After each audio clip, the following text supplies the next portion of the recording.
My stepdaughter said I was nobody and not her real mom, so I refused to fund her college tuition and walked out of their lives forever. Hey everyone, I'm Lauren, and I guess I'm here to vent a little because, honestly, I don't know how else to process what's happened over the past few years.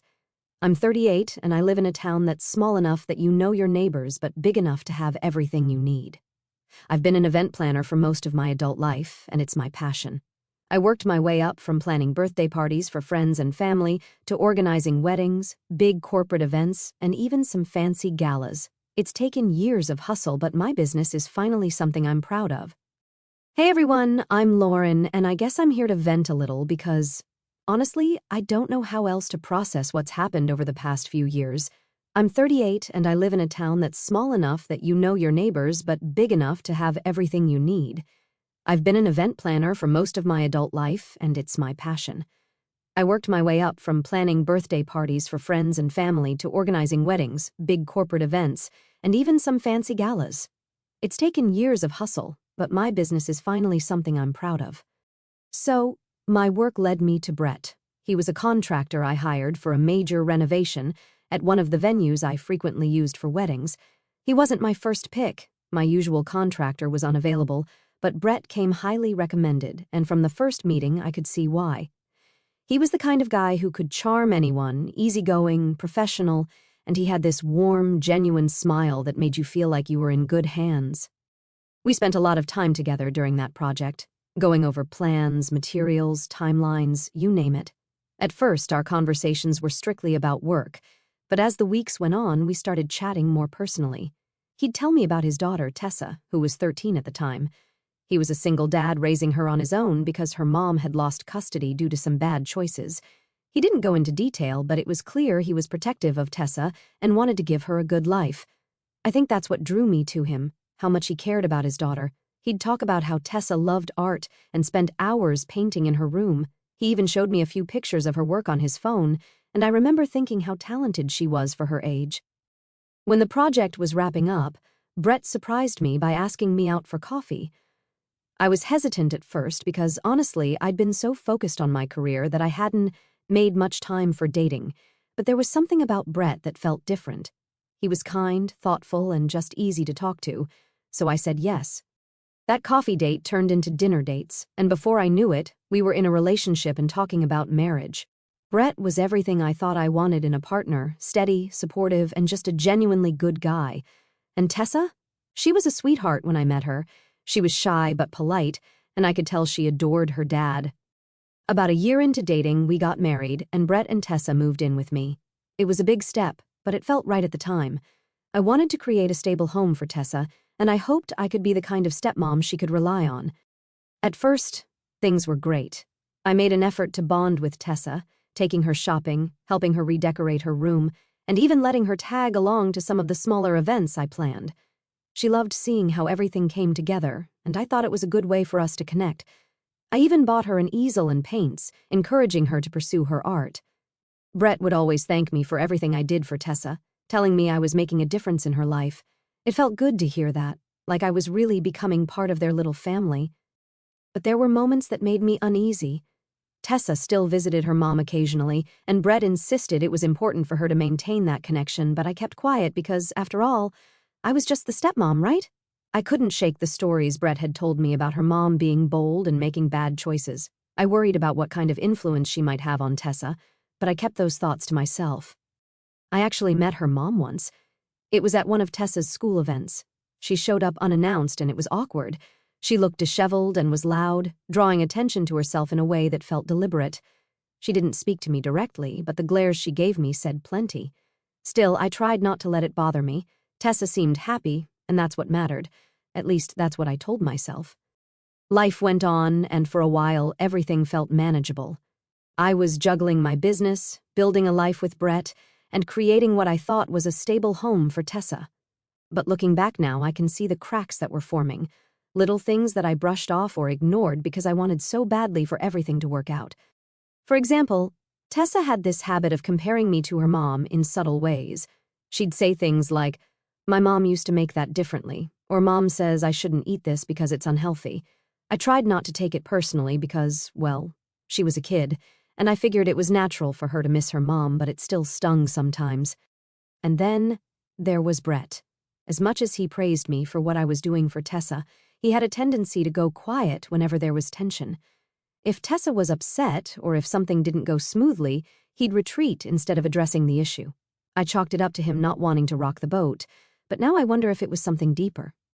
I kept telling myself that these were just normal growing pains, that every family has its challenges and we'd get through it. But the truth is, I was ignoring the signs because I wanted so badly to believe in the picture, perfect life I thought we were building. Now that I'm writing this, I wish back then I'd paid more attention to those early warning signs.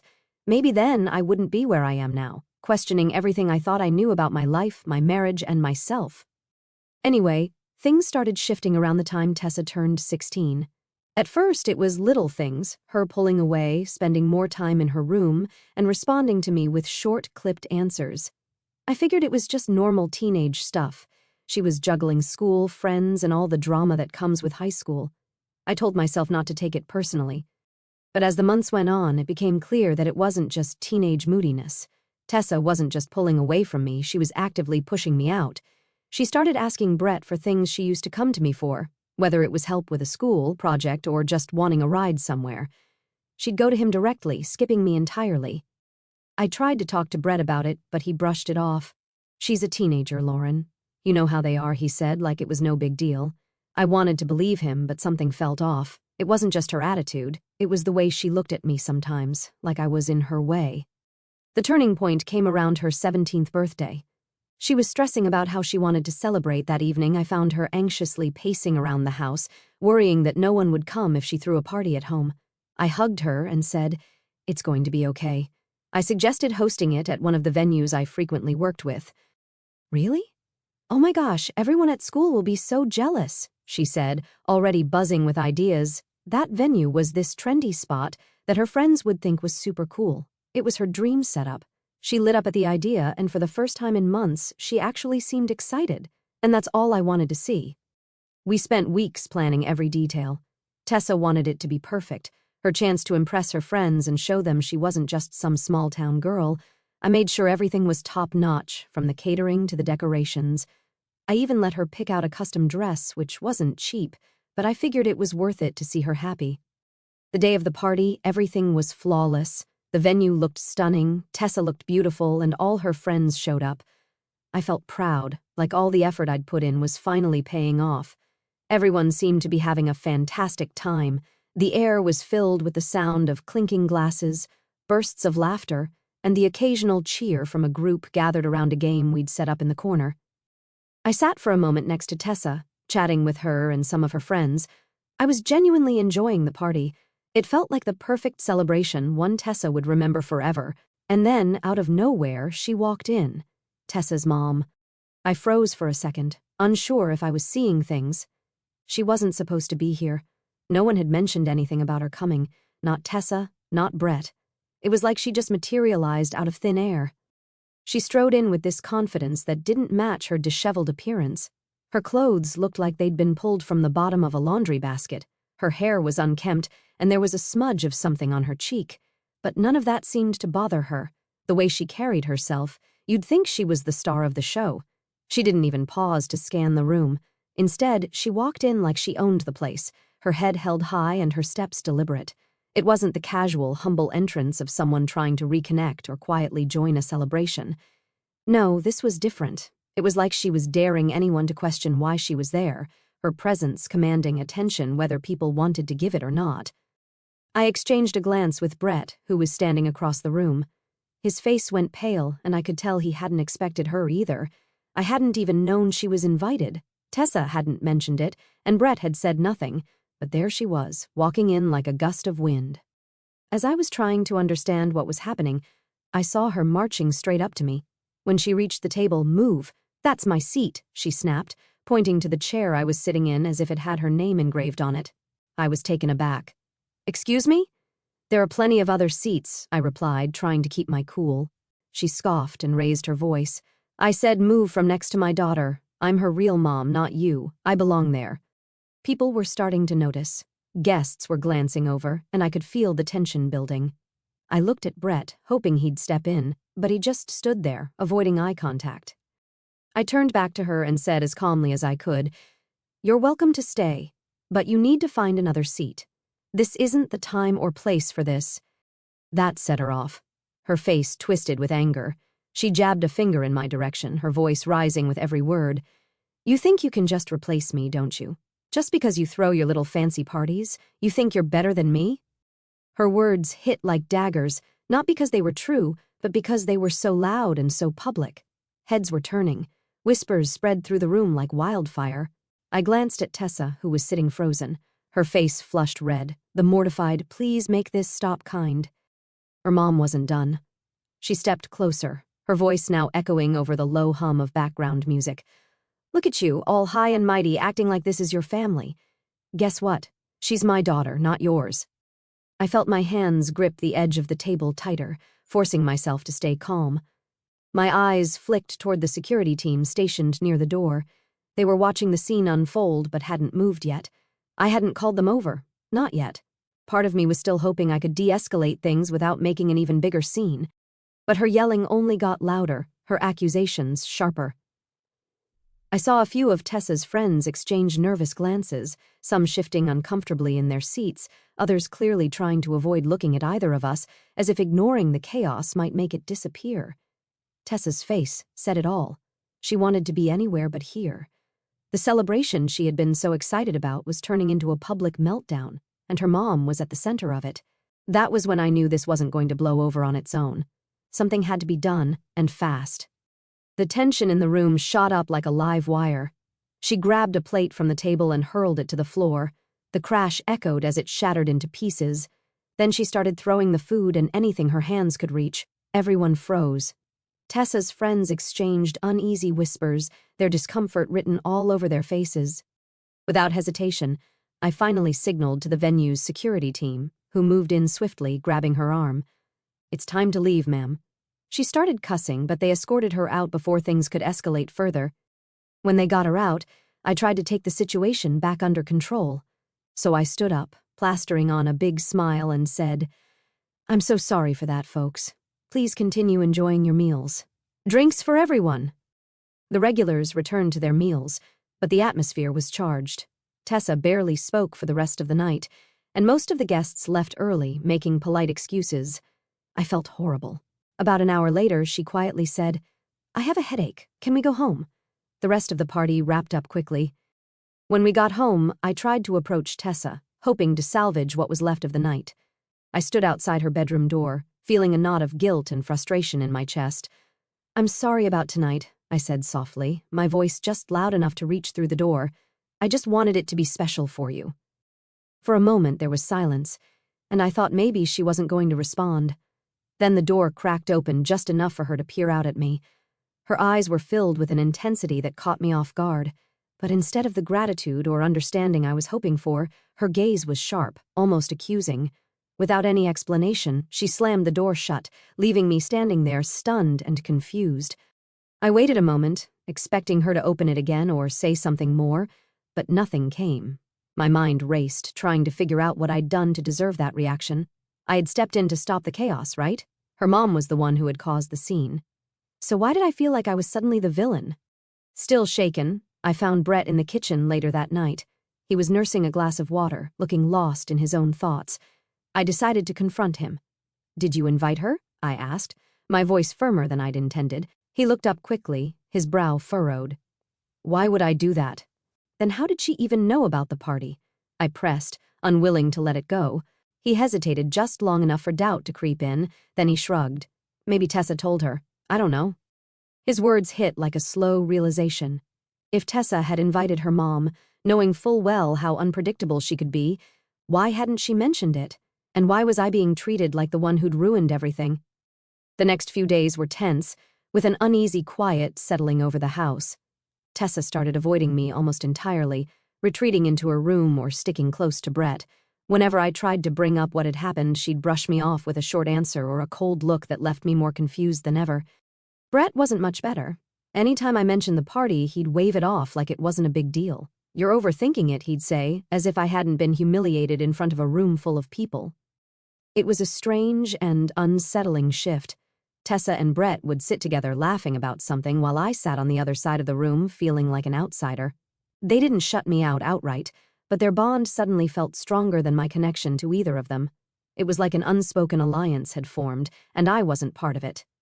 Now I'm writing this here because I'm spending nights lying awake, replaying the scene in my head, trying to figure out where it all went wrong. Tessa had slammed her door without explaining, leaving me to piece it together on my own. Do you think she's angry because I'd embarrassed her mom? Is she regretting inviting her?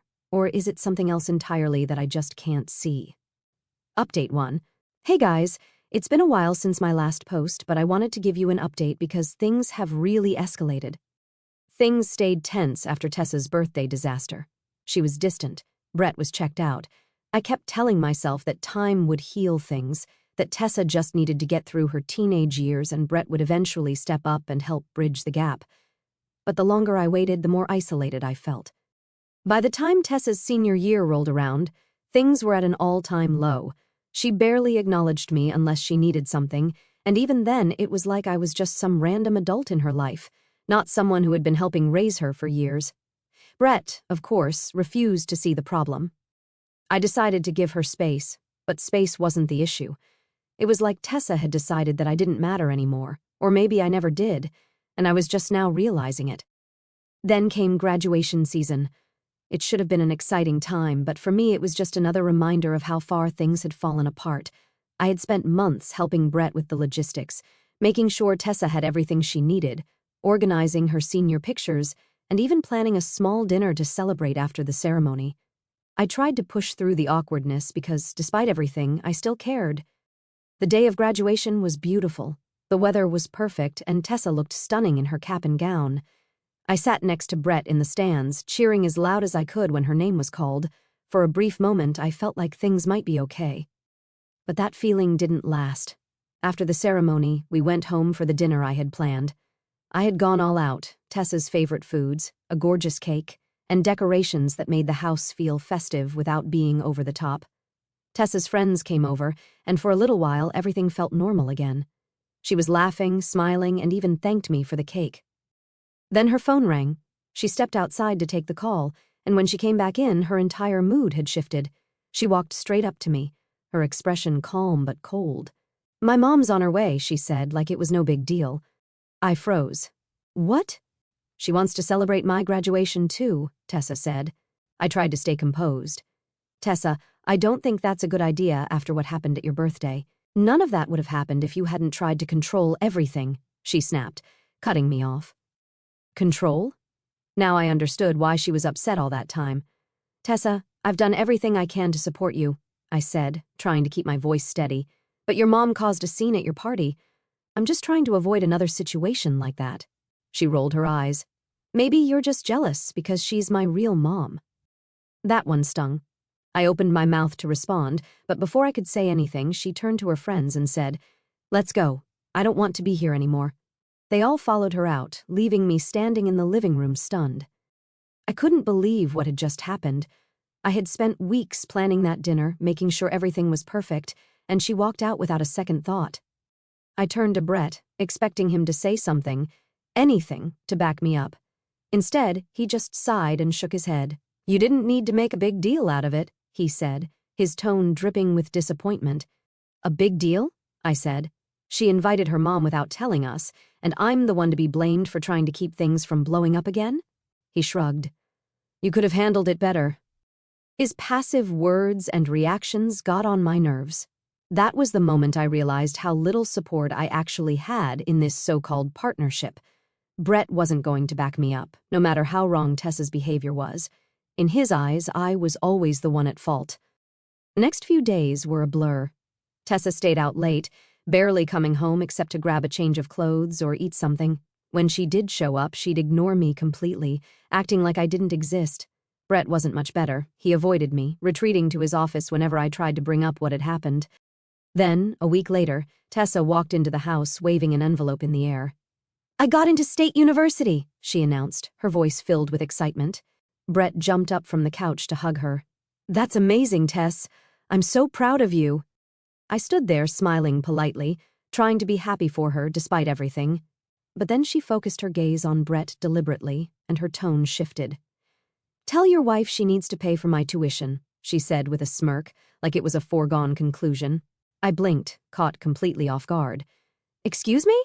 You've been saving for this, right?" she said, her voice dripping with entitlement. "You're the one with the money, girl." What? After everything she'd said and done, she just expected me to open my wallet like nothing had happened? That was the funniest thing I'd heard. "Tessa," I said as calmly as I could, "I'm not paying for your college. You've made it clear that I'm not your mom, so maybe you should ask your real mom to help you out." Her face turned red, and she immediately started yelling. "You're doing this to hurt me. You're punishing me because you're jealous of her." I shook my head. "This isn't about punishment, it's about respect, and you've shown me none." She stormed off, slamming her bedroom door. Brett stood there staring at me like I'd just committed some unthinkable crime. "How could you say that to her?" he demanded. "Are you serious right now?" I shot back. "After everything she's put me through, you expect me to just hand over thousands of dollars? She's a kid, Lauren. She doesn't know any better." "That's not an excuse, Brett. She's old enough to know how to treat people with basic decency, and she's made it clear she doesn't respect me." The argument went nowhere. Brett stormed off, and I was left standing alone in the kitchen, wondering how things had gotten so bad. At that moment, I realized I was done trying to make this work. No matter how much I gave, they would always see me as the evil stepmom. So yeah, that's where I am right now. I don't know where all this is heading, but I know that I can't stay silent and let them humiliate me. Do you guys think I ruined her moment? Update 2. Hey again, everyone. As I expected, the tension didn't just linger, it grew worse. The days that followed were painfully quiet, almost suffocating. Tessa made it clear she wanted nothing to do with me, going out of her way to avoid me like I wasn't even there. Brett wasn't much better. But it wasn't just about the argument anymore. It was about how Brett and Tessa had slowly eroded any sense of partnership or family we'd had. I wasn't just the outsider, I was the enemy. A week after the college acceptance blow-up, Brett finally decided to have a talk with me. I use the term loosely because it wasn't a conversation so much as him trying to guilt me into changing my mind. "Don't judge her, Lauren," he said, leaning against the kitchen counter. "She's stressed and she lashed out. You can't take it personally." I said calmly, "Brett, she's been treating me like garbage for months. She doesn't see me as part of her life unless she wants something, and you expect me to just write her a blank check for college? She's your stepdaughter," he said, like that alone should be reason enough. "No, Brett," I said firmly. "She's your daughter and I've done everything I can to support her, but respect goes both ways. She's made it very clear that she doesn't want me in her life. Why should I be the one paying for her future when she's shown me nothing but disdain?" He sighed, rubbing his temples like I was the unreasonable one. "You're punishing her for being a teenager. She doesn't mean half the things she says." "Even if that's true," I said, "she needs to learn that actions have consequences. You can't just treat people like they're disposable and expect them to give you everything you want." Brett didn't have a response to that. Instead, he changed tactics.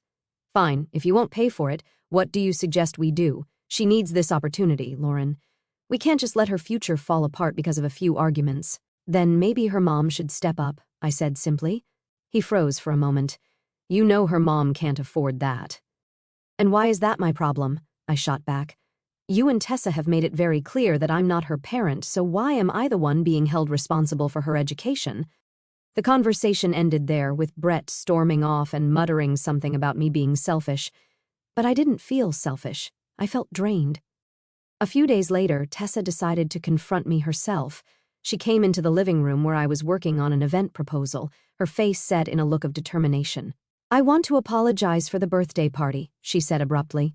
I put my laptop aside, surprised. "Okay. I shouldn't have invited Mom without telling you. I get now that you were trying to make it special for me. I'm sorry." The apology caught me off guard. Tessa wasn't exactly known for owning up to her mistakes, so this was unexpected. But I nodded. "Thank you. That means a lot." She looked almost relieved. I was embarrassed and I didn't know how to handle it. "I know you tried to make the party special for me, and I shouldn't have acted the way I did." I felt a flicker of hope that maybe this was the start of something better. "I appreciate you saying that. It was never about controlling anything, Tessa. I just wanted to make sure you had a good day and that things didn't go off the rails." For a moment, I let myself believe this was genuine. Maybe we were finally making progress. But then she said, "Yeah, you were right."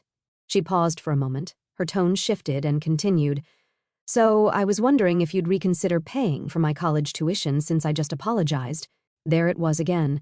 I knew she wasn't the type to apologize unless she wanted something. I sighed. "Tessa, I appreciate the apology, but this isn't about one event. It's about years of disrespect. An apology doesn't fix everything." Her face turned red. "So you're just going to ruin my future to prove a point? You're unbelievable!" Her voice cracked, and tears streamed down her face. Before I could say anything, Brett walked in. "What's going on?" We stayed silent, staring at each other with anger. Brett eventually guessed what we were talking about, since the same scenario had been going on for days. He looked at Tessa and saw her crying, then he turned to me and didn't try to hide his anger. "Do you even care about this family anymore?" he asked. "I care about this family more than you think," I said. "But caring doesn't mean letting people walk all over me." "This isn't about you, Lauren," he snapped. "This is about Tessa's future." "No, Brett. This is about the fact that you've let her treat me like I'm nothing, and now you expect me to reward her for it. That's not how this works." He stared at me for a long moment, his jaw clenched. "If you're not willing to support her, then maybe this isn't going to work." I raised an eyebrow, surprised by his sudden ultimatum. "Are you saying you want a divorce? If you're not going to be part of this family, then yeah, maybe I am," he said, his voice cold. I shrugged, trying to hide how much his words stung. "Then go ahead, Brett. File the papers. But don't expect me to apologize for standing up for myself." He stormed out of the room, slamming the door so hard it rattled the frame. Tessa, always ready to twist the knife, gave me a smug smirk as she sauntered out behind him. The silence that followed felt heavier than the argument. I stood there staring at the empty doorway, wondering when standing up for myself had become such a crime. Now I feel devastated, drained, and just want to disappear. This has taken too much from me, and I'm ready to get the hell out of it once and for all. I'll keep you guys updated. Final update. Hey everyone, I wanted to give an update since so much has happened. The morning after my last argument with Brett and Tessa, I walked into the dining room and found Brett sitting there with a stack of papers, divorce papers. He didn't even bother looking up when I came in, which honestly just fueled the audacity of the whole thing. After everything I had done, everything I had tried to make work, this was how it ended. I stood there and asked, "So this is where we're at?" He finally looked up, face blank. "You made it clear last night, Lauren. You don't want to support this family." I laughed sharply. "Support this family? Brett, I've been the only one holding it together for years, and now you're playing the victim because I won't fund Tessa's college after she's treated me like garbage?" He sighed like I was exhausting him. "I don't want to argue. It's obvious we're not on the same page anymore. It's better for everyone if we just move on." There was no emotion in his voice, just cold indifference. I stared at him for a moment, hoping for some kind of acknowledgement that he cared about what we were losing, but there was nothing. "Fine," I said, quieter now. "Let's get this over with." And that was it. No fight, no attempt to salvage anything, just the quiet realization that this was how it was going to end. The days after that were a blur. Brett moved into the guest room while we sorted out the logistics. I told him up front that the house and my event planning business were non-negotiable. He didn't fight me on it. I think he knew he had no leverage. But that didn't stop him from throwing little digs my way. "Must be nice to have everything handed to you," he muttered one day while we were dividing assets. I lost it. "Handed to me? Brett, I built this business from the ground up. You have no idea how much work I've put into this. Don't you dare try to downplay it." He didn't respond, just shrugged like he couldn't be bothered. Tessa was another story entirely. She barely spoke to me, which wasn't surprising, but it still hurt.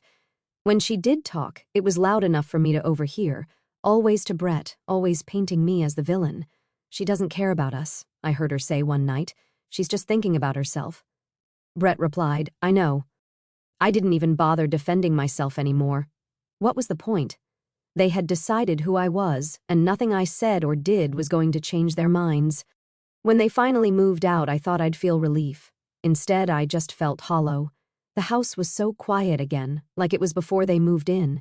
It was unsettling at first, like I was living in an echo of everything that went wrong.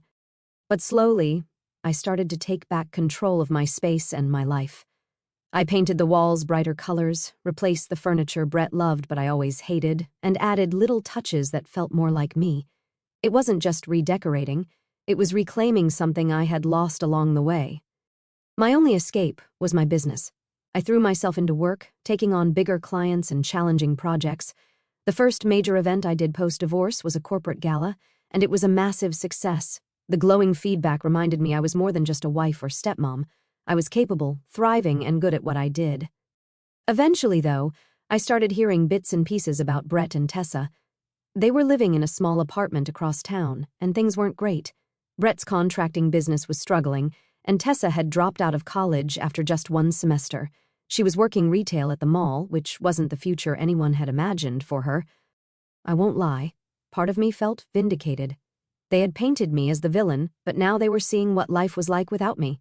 Still, I didn't feel any joy in their struggles. If anything, I felt sad for the family we could have been if things had gone differently. After weeks of nonstop working, I decided I needed a break, something just for me. So I booked a vacation. No overthinking, no endless planning. I just picked a place, packed my bags, and went. The trip was life-changing. For the first time in years, I felt free. I explored, indulged, and soaked in moments that were mine alone. There were no expectations, no one demanding my attention. I wasn't anyone's wife, stepmom, or caretaker. I was just me. While I was away, I shared a photo on Instagram, a picture of me by the water, smiling, with the caption, "A little escape does wonders." It was simple, light-hearted, and exactly how I felt in the moment. Not long after, I noticed a reply to the story from a new account. No profile picture, no posts, and a generic username. The message read, "You really think you're better off without us?" It hit like a slap. Not because I cared what it said, but because I instantly knew who it was, Brett. The tone, the passive-aggressiveness, it was so him. He'd actually taken the time to create a fake account just to send me that petty jab. For a moment, I felt the old frustration bubbling up. I wanted to respond, to tell him to grow up, to remind him of everything I'd endured. But then I realized something. This was proof that I'd moved on and he hadn't. So I deleted the message, blocked the account, and carried on with my day. That single moment solidified something for me. Brett and Tessa were my past. Their opinions and bitterness didn't have a place in my new life. I wasn't going to waste another second worrying about their approval or their resentment. The vacation had reminded me of what life could be, free, fulfilling, and mine. From then on, I stopped looking back and kept moving forward, knowing I was finally on the right path. Moving on doesn't mean forgetting. It means choosing to let go of the pain and making room for something better. Now my life isn't perfect, but it's mine. I've built a business I'm proud of, found someone who truly values me, and created a life that feels authentic and fulfilling. And honestly, that's more than enough.